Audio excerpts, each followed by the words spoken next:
बच्चे तो स्टार्ट कर रहे हैं हम लोग फिर से। जो सेकंड नंबर सॉरी जो चैप्टर था हमारा क्या, मानव शरीर के तंत्र, इसमें हम लोग 2 टॉपिक पढ़ चुके थे। पाचन तंत्र और क्या पढ़ चुके थे, सर्कुलेटरी सिस्टम पढ़ चुके थे। मानव शरीर के तंत्र, इसमें दो पॉइंट तंत्र हम लोग पढ़ चुके हैं। अब तीसरा चौथा तंत्र पढ़ेंगे। तीसरा में पढ़ना हमको लसिका परिसंचरण तंत्र, उसके बारे में पढ़ते हैं। तो थर्ड नंबर पढ़ते हैं, शुरुआत करते हैं। तो ध्यान दीजिएगा, इसका नाम है लसिका परिसंचरण तंत्र यानी कि लिम्फ सर्कुलेटरी सिस्टम। इससे पहले क्या पढ़े थे, सर्कुलेटरी सिस्टम पढ़े थे, यानी कि परिसंचरण तंत्र पढ़ लेते हैं। इसमें क्या लगा देना, लसिका लगा देना, एक्स्ट्रा में लसिका लगा देना, ठीक है। तो लसिका परिसंचरण तंत्र, इसमें क्या लिखा हुआ, विभिन्न उत्कोष्ठ कोशिकाओं के बीच स्थिर अंतर कोशिकीय अवकाशों में पाए जाने वाले हल्के पीले द्रव को लसिका बोलते हैं। देखो, जो 2 कोशिका है या 2 उत्तक है, दोनों के बीच में गैपिंग रहेगा, ठीक है। और गैपिंग में बीच क्या, एक अंतर कोशिकीय क्या होता है, एक जल हल्का पीला तरह का द्रव पाया जाएगा। हल्का पीला पीला कर क्या होगा, कोशिका के बीच में क्या होगा, लिक्विड्स होगा, द्रव होगा, उसी को क्या बोलते हैं, लसिका बोलते हैं, ठीक है। तो लसिका किसको बोलते हैं, समझ गए। नेक्स्ट पॉइंट पढ़ते हैं कि लसिका में पाई जाने वाली कनिकाएं लिम्फोसाइट्स कहलाते हैं। जो उसमें क्या होगा, पार्टिकल्स होगा लसिका के अंदर, उसको क्या बोलेंगे, लिम्फोसाइट्स बोलेंगे। क्या बोलेंगे, लिम्फोसाइट्स। लिम्फोसाइट किसको बोलते हैं, ध्यान दो, इससे पहले पढ़ा चुके हैं, हमको ब्लड पढ़ाए थे ना। तो लिम्फोसाइट किसको बोलते हैं, WBC को भी बोलते हैं लिम्फोसाइट्स, यानी कि वाइट ब्लड कॉर्पोसेल्स को भी क्या बोलते हैं, लिम्फोसाइट्स बोलते हैं। तो याद रखिए, कुल मिलाकर क्या है, एक तरह का क्या है, श्वेत रुधिर कनिकाएं ही क्या कहलाएगी, लसिका कहलाएगी, है कि नहीं। तो लसिका में पाई जाने वाली कनिकाएं क्या होता है, लिम्फोसाइट्स कहलाती है, यानी कि श्वेत रुधिर कनिकाएं होती है वो, यानी कि वाइट ब्लड सेल होता है, वाइट ब्लड कॉर्पोसेल्स होता है। लसिका ऊतक में हृदय की ओर केवल एक ही दिशा में बहता है। लसिका ऊतक से हृदय की ओर केवल एक ही दिशा, लसिका जो क्या करता है, एक ही डायरेक्शन फ्लो करेगा, कहाँ, तो हृदय के डायरेक्शन में, ठीक है। अब और देखिए काम क्या क्या है, लसिका का काम क्या क्या है। तो लसिका का काम ध्यान दीजिएगा, लसिका में उपस्थित जो लिम्फोसाइट्स होता है वो क्या करेगा, हानिकारक जीवाणु को नष्ट करेगा, भक्षण करके क्या करेगा, रोकथाम में सहायक होगा, यानी कि कोई रोग होने नहीं देगा। लिम्फोसाइट जो प्रेजेंट रहेगा लसिका के अंदर, जो लिम्फोसाइट प्रेजेंट होता है क्या करता है, हमको रोग से बचाता है। दूसरा पॉइंट याद रखना है, लसिका क्या करता है, लिम्फोसाइट का निर्माण भी करेगा। लिम्फोसाइट का निर्माण कौन करेगा, लसिका ही करेगा, ठीक है। तीसरा पॉइंट आपको याद रखना है कि लसिका के नोड्स, जिनको बोलते हैं लिम्फोनोड्स, ठीक है, ये क्या करता है, धूल के कण, जीवाणु, कैंसर कोशिकाएं इत्यादि लिम्फ नोड्स में फंस जाते हैं। यानी कि जितने भी अनवांटेड चीज़ें हैं, धूल कण हो गया, जीवाणु हो गया, कैंसर हो गया, सारे क्या होगा, इसको सबको रोकेगा कौन, तो लिम्फ नोड रोकेगा। ये लसिका का एक नोड होता है, यही क्या करता है, रोक के रखता है, फंस जाता है उसके अंदर। तो उससे भी हम लोग सेफ रहेंगे, बचे रहेंगे, बीमारी नहीं होगा। चौथा पॉइंट ये बोल रहा है कि लसिका घाव भरने में भी सहायक होगा। क्यों घाव भरने में सहायक होगा, क्योंकि इसके अंदर लिम्फोसाइट प्रेजेंट है। लसिका ऊतक से शिराओं में विभिन्न वस्तुओं को पसंद करता है। देखो, लसिका का ऊतक का काम क्या है, ये ऊतक से शिराओं के बीच में, ऊतक से शिराओं के विभिन्न वस्तुओं, शिराओं में विभिन्न वस्तुओं को प्रसंतन करती है, यानी कि ट्रांसपोर्टेशन का काम करता है ऊतक से शिराओं के बीच में, ठीक है। वस्तु का प्रसंचन करे, ये तो एंजाइम करे या तो जो भी करे, यानी कि ट्रांसपोर्टेशन का काम करेगा ये लसिका ही करेगा, ठीक है कि नहीं। अब नेक्स्ट पढ़ते हैं चौथा तंत्र है, जिसका नाम है उत्सर्जन तंत्र। काफ़ी इंपॉर्टेंट, ध्यान दीजिएगा, नाम है अंग्रेजी में बोलेंगे इसको एक्सक्रेटरी सिस्टम, एक्सक्रेटरी सिस्टम्स, उत्सर्जन तंत्र, ठीक है। तो उत्सर्जन के तंत्र का मतलब समझो, जो भी अनवांटेड चीज़ें होंगी, जो पच चुका है या जो भी है, उसको क्या बाहर निकालना है, तो उसको बोलेंगे उत्सर्जन तंत्र, ठीक है। तो वही लिखा, उत्सर्जन तंत्र का तत्व है नाइट्रोजनी उत्सर्जित पदार्थ। जनरली जो हम मानते हैं क्या, जो नाइट्रोजनी है, नाइट्रोजन जिसमें प्रेजेंट है, वही पदार्थ को बाहर निकालने में जनरली समझते हैं कि उत्सर्जन होता है। तो वही लिखा है, उत्सर्जन का तत्व नाइट्रोजनी उत्सर्जित पदार्थ जैसे कि यूरिया, अमोनिया, यूरिक अम्ल यानी कि यूरिक एसिड्स का निष्कासन, यानी कि बाहर निकालना, शरीर से बाहर निकालना चाहते हैं हम। यूरिया नहीं होना चाहिए शरीर के अंदर, अमोनिया नहीं होना चाहिए, यूरिक अम्ल, इस सारे को बाहर निकालने के प्रोसेस को ही क्या बोलेंगे, उत्सर्जन बोलेंगे, ठीक है। लिखा है, मनुष्य में प्रमुख उत्सर्जी अंग निम्न है, यानी कौन कौन से अंग है जो क्या करता है, उत्सर्जन का काम करता है। पहला आता है वृक्क, यानी कि इसको बोलते हैं अंग्रेजी में किडनी। किडनी क्या करता है, उत्सर्जन का काम करता है। नेक्स्ट पढ़ेंगे त्वचा, त्वचा भी क्या करेगा, यानी कि स्किन भी क्या करेगा, उत्सर्जन का काम करेगा। यकृत यानी कि लीवर भी क्या करेगा, उत्सर्जन करता है। और चौथा है फेफड़ा, लंग्स भी क्या करता है, उत्सर्जन करता है। अब फर्स्ट शुरू करते हैं एक नंबर 1 से। नंबर 1 कौन है, वृक्क यानी किडनी से। तो किडनी कैसे काम करेगा, देखिए, मनुष्य एवं स्तनधारियों में मुख्य उत्सर्जन एक जोड़ा वृक्क होता है, यानी कि पेयर में होगा। मनुष्य में या अन्य अगर जीव है तो स्तनधारी रहेगा तो ही एक जोड़ा रहेगा, याद रखना। मनुष्य और अन्य स्तनधारियों में क्या रहेगा, एक जोड़ा वृक्क यानी कि एक जोड़ा किडनी पाया जाता है। लगभग 2 हो गए, एक जोड़ा का मतलब क्या, 2 किडनी पाया जाएगा। इसका वजन आपको याद रखना, वजन जो रहता है 140 ग्राम होता है किसी भी किडनी का, वृक्क का 140 ग्राम। और लिखा हुआ है इसके 2 भाग होते हैं, बाहरी भाग को बोलते हैं कॉर्टेक्स और भीतरी के भाग को बोलते हैं मेडुला। 2 भाग होगा किसका, किडनी का, बाहर के बोलेंगे कॉर्टेक्स और अंदर के भाग को बोलेंगे मेडुला, ठीक है। देखो, प्रत्येक वृक्क में लगभग 1 करोड़ 30 लाख वृक्क कनिकाओं से मिलकर बना होता है। वृक्क कनिकाएं इसके अंदर पाई जाएगी, कितना, तो 1 करोड़ 30 लाख वृक्क कनिकाएं पाई जाएगी, जिसको क्या बोलते हैं हम लोग, नेफ्रॉन बोलते हैं। शॉर्ट बोलने में चाहें तो उसको क्या बोलेंगे, नेफ्रॉन बोलेंगे। वृक्क कनिका क्या बोलेंगे, नेफ्रॉन बोलेंगे। और नेफ्रॉन ही क्या करता है, वृक्क की कार्यात्मक इकाई है, यानी कि काम जनरली यही करता है, नेफ्रॉन ही करता है। कार्यात्मक इकाई मतलब क्या हो गया, काम करने का जो मेन काम है नेफ्रॉन ही का है। तो नेफ्रॉन ही वृक्क की कार्यात्मक इकाई है। और प्रत्येक नेफ्रॉन में एक छोटी छोटी क्या लिखा हुआ, प्याली नुमा रचना होती है, उसे क्या बोलते हैं, बोमेन संपुट बोलते हैं, यानी कि बोमेन कैप्सूल बोलते हैं। नेफ्रॉन में क्या होगा, एक छोटा छोटा प्याली नुमा यानी कि कप जैसा रचना होगा, कप जैसा एक बना होगा नेफ्रॉन में, उसको क्या बोलते हैं, बोमेन संपुट बोलते हैं, यानी कि बोमेन कैप्सूल बोलते हैं। ठीक है, याद रखना। अब बोमेन कैप्सूल में थोड़ा सा ध्यान दे दें, क्या लिखा हुआ नेक्स्ट पॉइंट में लिखा हुआ कि बोमेन कैप्सूल में पतली रुधिर कोशिकाओं का एक कोशिका गुच्छ पाया जाता है, यानी कि एक तरह से जाल बना होता है कोशिकाओं का, उसको अंग्रेजी में बोलें तो ग्लोमेरुल्स बोल सकते हैं, ग्लोमेरुल्स। ठीक है, जो दो प्रकार की धमनियों से मिलकर बना होता है, जो कोशिका गुच्छ है वो दो प्रकार की धमनी से मिलकर होता है। तो ये रखना, कोशिका गुच्छ कहाँ पाया जाएगा, पतली रुधिर कोशिकाओं का कोशिका गुच्छ कहाँ होगा, तो बोमेन सपोर्ट यानी कि बोमेन कैप्सूल के अंदर होगा।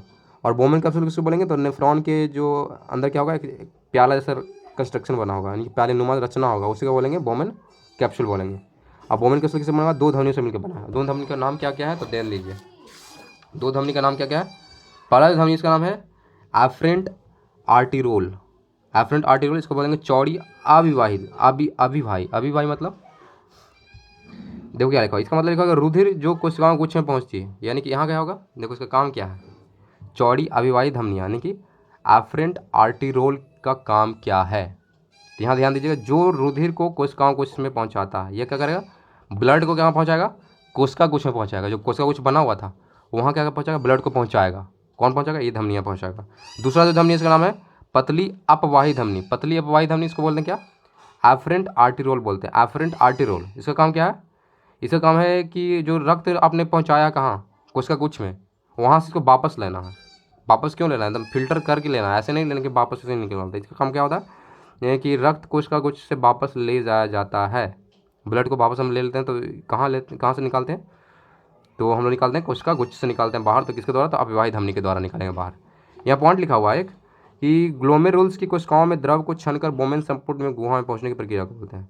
ये ग्लोमेरुल्स जो था, कोशिका गुच्छ था, जो गुच्छ अभी पढ़ चुके, ग्लोमेरुल्स कोशिका गुच्छ था, वहाँ क्या था, ब्लड जाता फिर वापस आता है, तो वहाँ क्या होता है, वहाँ कोशिकाओं में द्रव, क्या लिखा, कोशिकाओं में द्रव के छनकर बोमेन संपुट में पहुँचता है। ये जो ब्लड है वहाँ से छनेगा, यानी कि छनेगा, छनने के बाद कहाँ पहुँचेगा, बोमेन संपुट के गुहा में पहुँचेगा, यानी कि बोमेन संपुट में जाकर पहुँचेगा। और इस प्रक्रिया का पूरा प्रक्रिया क्या बोलेंगे, इस पूरा प्रक्रिया को बोलेंगे परिनिस्पंदन, यानी कि अल्ट्रा फिल्ट्रेशन बोलेंगे, अल्ट्रा फिल्ट्रेशन बोलेंगे। ठीक है, तो समझ गए, ब्लड कहाँ जाएगा, ब्लड जाएगा कहाँ, कोशिका गुच्छ के पास जाएगा, किसके माध्यम से जाएगा, तो धमनियों के माध्यम से जाएगा। एक धमनी रहेगा जो उसको पहुँचाएगा, एक धमनी जो होगा उसको वापस लाएगा। ठीक है, और जब आएगा वापस तो क्या होगा, छन के आएगा, और छन के जो आएगा उसी को बोलेंगे क्या, अल्ट्रा फिल्ट्रेशन, जो पूरा से क्या बोलेंगे, अल्ट्रा फिल्ट्रेशन बोलेंगे। बस इतना ही था। ठीक है, नेक्स्ट लिखा हुआ कि विभिन्न जंतु उनके उत्सर्जन। अब भिन्न जंतु हैं तो कैसे कैसे उत्सर्जन करेंगे, किसके माध्यम से करेंगे, प्रोसेस क्या होगा उत्सर्जन करने का। तो पहला एक कोश के जंतु, जितने भी एक कोश के जंतु होंगे वो जो उत्सर्जन करेंगे वो विसरण के द्वारा करेंगे, किसके द्वारा, विसरण के द्वारा करेंगे एक कोश के जंतु। दूसरा है पोरीफेरा संघ के जंतु, जो पोरीफेरा संघ के जितने भी जंतु होंगे क्या होगा, विशिष्ट नलिका तंत्र के द्वारा क्या होगा, उत्सर्जन करेंगे। विशिष्ट नलिका तंत्र यानी मतलब एक नलिका बना होगा, उसके द्वारा क्या करें, उत्सर्जन करेंगे पोरीफेरा संघ के जंतु जो होंगे। तीसरा याद रखना है सिलेट्रेट्स जो होंगे, सिलेट्रेट्स जो क्या होगा, सीधे कोशिकाओं द्वारा होगा, सीधे कोशिकाओं द्वारा क्या उत्सर्जन कर देंगे, कोशिका ही क्या करेगा, बाहर निकाल देगा, सिलेट्रेट्स।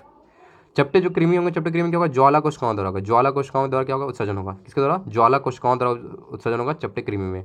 पाँचवा याद रखना है, पाँचवा में लिखा एनिलिडा संघ के जंतु, पाँचवा में बोला एनिलिडा संघ के जो जंतु हैं उसमें उत्सर्जन कैसे होगा, तो वृक्क यानी कि नेफ्रीडिया के द्वारा होगा, वृक्क यानी कि नेफ्रीडिया के द्वारा, यानी कि वृक्क के द्वारा होगा, एनिलिडा संघ के जंतु हैं उसके उसमें। ठीक है, ऑर्थोपोडाज्म की बात है, ऑर्थोपोडाज्म क्या होगा, ऑर्थोपोडाज्म होगा मेल्फिघियन नलिकाओं द्वारा होगा, मेल्फिघियन नलिकाओं द्वारा, किसके द्वारा, तो मेल्फिघियन नलिकाओं द्वारा होगा ऑर्थोपोडाज्म में उत्सर्जन। ठीक है, नेक्स्ट पढ़ेंगे मोलस्का, मोलस्का में क्या होगा, मूत्र अंग के द्वारा होगा, किसके द्वारा, मूत्र अंग के द्वारा होगा मोलस्का के अंदर, किसके द्वारा, मूत्र अंग मोलस्का में। कशेरुकम किसका होगा, कशेरुकम में जो होगा मुख्यतः वृक्क के द्वारा ही होता है, जनरली जो मुख्य वृक्क के द्वारा होगा, उसके अलावा भी बहुत सारी चीज़ें होते हैं उसके द्वारा। याद रखना कशेरुकम में मुख्यतः वृक्क के द्वारा। फिर से पढ़ देना है, एक कोश के जंतु में विसरण के द्वारा, पोरीफेरा संघ के जंतु में विशिष्ट नलिका तंत्र के द्वारा, सिलिट्रेट्स में सीधे कोशिकाओं द्वारा, चपटे कृमि में ज्वाला कोशिकाओं द्वारा।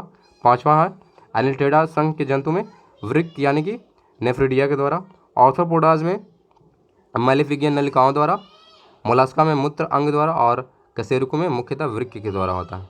यहाँ पॉइंट लिखा हुआ है कि वृक्कों का प्रमुख कार्य रक्त के प्लाज्मा को छानकर शुद्ध बनाना होता है।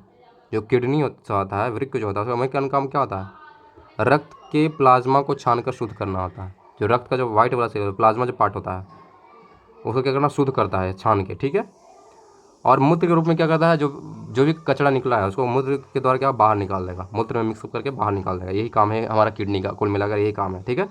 प्लाज्मा को छानता है, पूरे ब्लड को नहीं, प्लाज्मा को, ठीक है।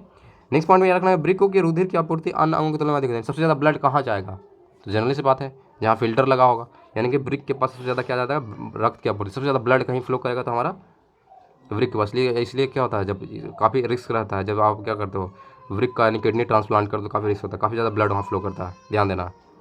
नेक्स्ट यार, वृक्क की प्रति मिनट औसतन जो है 125 ml प्रति मिनट। सोचो 1 मिनट में 125 ml फिल्टर करता है, और पूरे दिन में सोच लो कितना करेगा, पूरे दिन में लगभग 180 लीटर। सोचो 180 लीटर ब्लड को फिल्टर करता है ये। इसी कारण क्या होता है, 1.45 लीटर हमारा निकलता है दिन भर में, क्या मूत्र निकलता है हमारा कचरा के रूप में, जो भी है कचरा के रूप में 1.45 लीटर निकलता है हमारा मूत्र के रूप में, ठीक है। याद रखना है, प्रतिदिन 180 लीटर फिल्टर करेगा और मूत्र के रूप में 1.45 लीटर कचरा निकालेगा, ठीक है। और 1 मिनट में 125 ml फिल्टर करेगा। लेकिन समानता मूत्र में जो होता है 95% तो जल ही होगा, 2% लवण होगा, 2.7% यूरिया होगा, 0.3% क्या होगा, यूरिक एसिड्स यानी कि यूरिक अम्ल पाया जाएगा, ठीक है। मूत्र में रखना 95% जल, 2% लवण, 2.7% यूरिया और 0.3% यूरिक अम्ल होगा। मूत्र का रंग जो है हल्का पीला होता है। इसका रीजन क्या है, एक वर्णक होता है, कलर होता है उसके अंदर, उसका नाम है यूरोक्रोम। यूरोक्रोम के कारण क्या होता है, मूत्र का रंग हल्का पीला होता है। यूरोक्रोम क्या करता है, हीमोग्लोबिन के विखंडन से बनता है। हीमोग्लोबिन का जो कचरा वाला पार्ट है, जो मरा हुआ पार्ट है, हीमोग्लोबिन टूटता है, उसके बाद क्या बनेगा, यूरोक्रोम बनेगा। और यूरोक्रोम के कारण क्या होगा, ब्लड का ब्लड नहीं, मूत्र का रंग क्या होगा, पीला टाइप का होगा, हल्का पीला होगा। लेकिन मूत्र अम्लीय होता है, यानी कि इसका पीएच वैल्यू क्या होना चाहिए, 7 से कम होना चाहिए। इसका पीएच वैल्यू कितना, 6 होता है, 6 होता है। याद रखना, मूत्र क्या होगा, अम्लीय नेचर का होता है, इसका पीएच वैल्यू कितना, 6 होता है। वृक्क के द्वारा नाइट्रोजन पदार्थों के अलावा पेनिसिलिन का भी क्या होता है, उत्सर्जन होता है। याद रखना, किडनी के द्वारा किसका उत्सर्जन, नाइट्रोजन पदार्थ को तो निकलेगा ही निकलेगा बाहर, और तो साथ में क्या होगा, पेनिसिलिन भी क्या निकलेगा, उत्सर्जन होगा, इसका बाहर निकलेगा। लिखा है वृक्क में बनने वाला जो पथरी होता है, पथरी यानी कि पत्थर जो होता है, वृक्क में बनने वाला जो पथरी हो, क्या हो, कैल्शियम ऑक्सलेट का बना होगा। नहीं पता क्या होगा, पथरी हो गया, तो पथरी कहाँ होता है, वृक्क में ही होता है, किडनी के अंदर ही होता है। तो याद रखना, वृक्क में बनने वाला जो किडनी होता है, जो क्या होता है, ब्लड में बहुत सारा कचरा है, बहुत सारा कचरा धीरे धीरे जमा होते होते क्या होगा, ठीक से बाहर नहीं निकल रहा है, तो क्या बन जाएगा, पथरी बन जाएगा। और पथरी बनने का रीजन क्या, कैल्शियम ऑक्सलेट से क्या बनता है, पथरी होता है। कैल्शियम ऑक्सलेट ही क्या होता है, पथरी के रूप में होता है। आज जो सृजन अगला जो है अंग है वो क्या है, त्वचा है। इस त्वचा के द्वारा सृजन होता है, कैसे होता है, देखो त्वचा में पाया जाता है तैलीय ग्रंथियाँ, और दूसरा पाया जाता है संवेद ग्रंथियाँ। तैलीय ग्रंथि क्या करता है, सीवन को बाहर निकालेगा, और जो श्वेत ग्रंथियाँ वो पसीने को का श्रवण करता है। पसीने को कौन निकालेगा, श्वेत ग्रंथियाँ, और सीवन को कौन निकालेगा, तो सीवन को निकालेगा तैलीय ग्रंथियाँ। दो तरह ग्रंथियों को जो बाहर निकालेगा, सारे का कचरा है, पसीना और सीवन दोनों, ठीक है। और तीसरा है यकृत। यकृत द्वारा भी यानी कि लीवर के द्वारा ही क्या करेंगे, उत्सर्जन करेंगे। तो लीवर में देखो क्या होता है, लीवर में देखो आवश्यकता से अधिक जो अमीनो अम्ल है, माना कि ज़्यादा, काफ़ी ज़्यादा अमीनो अम्ल बन गया, आवश्यकता से अधिक बन गया है लीवर में, तथा रुधिर में अमोनिया की मात्रा काफ़ी ज़्यादा है, तो इसको क्या करेगा, यूरिया में क्या करेगा, परिवर्तित कर देगा, और उत्सर्जन में मुख्य भूमिका निभाता है। क्या कहते हैं, इसको यूरिया में कन्वर्ट कर देगा, फिर बाहर निकाल देगा। यानी कि उत्सर्जन अधिक हो गया तो क्या करेगा, उत्सर्जन, ये भी क्या हो गया, उत्सर्जन ही हो गया, कि दूसरे चीज़ में कन्वर्ट करना है, सबसे ज़्यादा हो गया, अमीनो अम्ल काफ़ी ज़्यादा हो गया लीवर के अंदर, तो क्या करेगा, इसको यूरिया में कन्वर्ट कर देगा। रुधिर में अमोनिया काफ़ी ज़्यादा हो गया, ब्लड में काफ़ी ज़्यादा अमोनिया बढ़ गया, तो उसको क्या करेगा, यूरिया में कन्वर्ट कर देगा। तो क्या करेगा, यकृत ऐसे करेगा, दो तरह, मतलब दो काम करेगा, ठीक है। चौथा पढ़ेंगे, जो चौथा है इसमें लिखा हुआ है क्या, फेफड़ा के द्वारा होता है उत्सर्जन। देखो कैसे होता है, लास्ट पॉइंट है, ध्यान दीजिएगा। फेफड़ा के द्वारा उत्सर्जन कैसे होगा, ये लिखा है, फेफड़ा दो प्रकार के, जैसे गैसीय पदार्थ हो गए, जैसे कार्बन डाइऑक्साइड था, जल वाष्प उत्सर्जन करता है। दो चीज़ों का उत्सर्जन करेगा फेफड़ा, हमारा दो चीज़ निकालता है, एक तो गैस निकालेगा ही निकालेगा, गैस में क्या निकालेगा, कार्बन डाइऑक्साइड निकालेगा, दूसरा क्या निकालेगा, जल वाष्प भी निकालता है। तो याद रखना, फेफड़ा दो चीज़ का उत्सर्जन करेगा, या तो एक तो गैस और दूसरा जल वाष्प का। तो कुछ पदार्थ ऐसे हैं जैसे कि लहसुन हो गया, प्याज हो गया, और कुछ मसाले ऐसे हैं जो क्या होता है, बाष्पीय घटक होता है, यानी कि सड़ने या क्या होता है, पचने के बाद क्या होता है, बाष्प बनाता है। सड़ने या गलने के बाद या पचने के बाद क्या होता है, बाष्प बनाता है। तो इसका निकलता है किसके द्वारा, उत्सर्जन द्वारा, फेफड़े के द्वारा होता है। फेफड़ा ही क्या करता है, इसका उत्सर्जन करता है। याद रखना, लहसुन, प्याज और कुछ मसाले हैं जो उसका उत्सर्जन किसका, फेफड़े के द्वारा होगा। क्यों होगा, क्योंकि वो बाष्पीय घटक है, यानी कि सड़ने या पचने के बाद बाष्प बन जाते हैं, इसीलिए उत्सर्जन किसका, फेफड़े के द्वारा होगा। तो आज के लिए इतना ही, ये था हमारा 2 टॉपिक हम लोग खत्म किया आज। कौन कौन, लसिका प्रसरण तंत्र और क्या करेंगे, उत्सर्जन तंत्र। तो अगले क्लास में पढ़ेंगे 2 और टॉपिक, ठीक है। तो आज के लिए इतना ही, थैंक यू।